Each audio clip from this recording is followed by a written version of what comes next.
There is a version of this situation that almost every man over 60 has experienced. You are well dressed, the fit is right, the clothes are good, the colors work, and yet something about the overall impression is slightly off. People do not quite treat you with the weight your appearance should command. The room does not quite respond the way you expected it to, and you cannot put your finger on why, because when you look in the mirror before leaving, everything seemed correct. The reason, in most cases, is not the clothes. It is what the clothes are hanging on. It is posture. It is how the body is held. It is the specific physical habits that have accumulated over decades: rounded shoulders, a slightly forward head, hands always buried in pockets, a gait that has slowed and contracted, that silently communicates something very different from what the wardrobe is trying to say. The clothes say sharp, considered, in control. The body says tired, uncertain, smaller than he used to be. This is the gap that most style advice never addresses. It focuses on what a man wears and almost never on how he carries what he wears. But the truth is that posture and body language are not separate from style. They are the foundation of it. A well-dressed man with poor posture looks like he borrowed someone else's clothes. A man with excellent posture in modest clothes looks like he owns every room he enters. The clothes matter. The body that carries them matters more. This channel is about classic menswear, timeless style, and the complete picture of how a man over 60 can look and carry himself with genuine authority. Today we are going into the body language mistakes, the specific physical habits that quietly undermine everything a well-dressed man over 60 is trying to achieve. The first and most impactful mistake is rounded shoulders. Most men over 60 have some degree of forward shoulder rounding, the result of decades of sitting at desks, driving cars, looking at screens, and the natural changes that happen to the thoracic spine as a man ages. It is so common that it has become invisible to the man himself, who no longer notices it in the mirror, and often to the people around him who have simply come to associate it with how he looks. But rounded shoulders do several things to a man's appearance that no amount of good clothing can fully compensate for. They narrow the shoulder line, the actual physical breadth of the shoulders, which is one of the primary visual signals of masculine authority, appears reduced when the shoulders roll forward. They compress the chest, creating a slightly concave upper body that reads as contracted and apologetic rather than open and confident, and they affect the way clothes fall. A jacket that is designed to sit flat across a square shoulder will never sit correctly on a rounded one, and no amount of tailoring can fully compensate for a structural issue with how the body holds itself. The correction is not complicated, but it requires consistent attention to become habitual. Stand with the feet hip-width apart, pull the shoulder blades gently together and down. Not a military exaggeration, just the natural position the shoulders are supposed to occupy. Feel the chest open. Now look straight ahead rather than slightly downward. This is the correct baseline. It takes 3 seconds to find and 15 seconds to lose if the habit is not established. The goal is to make it automatic, to find this position so consistently that the body returns to it without thought. The second mistake is the forward head. For every centimeter the head moves forward from its natural position above the spine, the effective weight it places on the neck and upper back increases significantly. The body compensates by contracting the upper back and rounding the shoulders, which is why forward head posture and rounded shoulders so often appear together. But the visual effect is equally significant. A head that sits forward of the body creates a slightly hunched, slightly defensive silhouette that adds apparent age and reduces apparent authority. Forward head posture also has a specific effect on the face that most men have not considered. When the head sits forward, the angle at which the face is held changes. The chin tilts slightly downward, and the gaze is directed slightly upward from below rather than level. This angle, subtle as it is, changes how the face reads in photographs and in person. The jawline appears less defined. The eyes appear less direct. The overall impression of the face is slightly diminished, less present, less authoritative. in a way that grooming and clothing cannot compensate for, because the issue is structural, not surface. The correct head position is ears directly over shoulders, the head sitting balanced on top of the spine rather than forward of it. A simple practice is the chin tuck, gently drawing the chin back and slightly down, as if making a slight double chin, until the ears align with the shoulders. This is not a posture to hold in an exaggerated way during social situations. It is a correction to practice repeatedly, perhaps 100 times during a day, briefly, as a reset, until the body begins to find it naturally. If you are getting value from this, the kind of specific, honest advice that addresses the whole picture, not just the wardrobe, go ahead and subscribe. This channel is built around the complete approach to how men over 60 look and carry themselves, and there is a great deal more coming. The third mistake is hands in pockets. Hands in pockets is a comfortable habit, literally, physically comfortable and emotionally comfortable in the sense of providing a default position for the hands that requires no thought.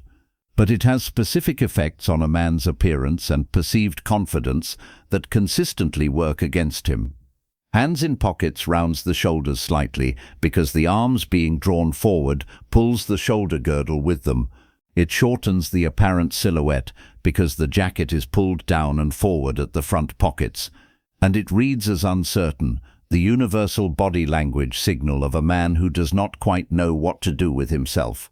The alternative is not hands rigidly at sides in a military stance. It is a relaxed, natural hang-on, arms at the side, hands open, the body occupying its full natural width. This is the position that photographs well, that reads as confident, and that allows the jacket to hang correctly from the shoulders without being distorted by the forward pull of pocket hands. There is a specific note for men over 60 on this. The habit of hands in pockets often intensifies with age, as a form of self-containment or as a response to the mild physical discomfort of cold or fatigue. Awareness of this tendency and the deliberate choice to let the arms hang naturally, even when the instinct is to pocket the hands, is one of the fastest visible improvements a man can make to how he presents himself. The fourth mistake is the contracted walking gait. As men age, the natural stride tends to shorten and slow.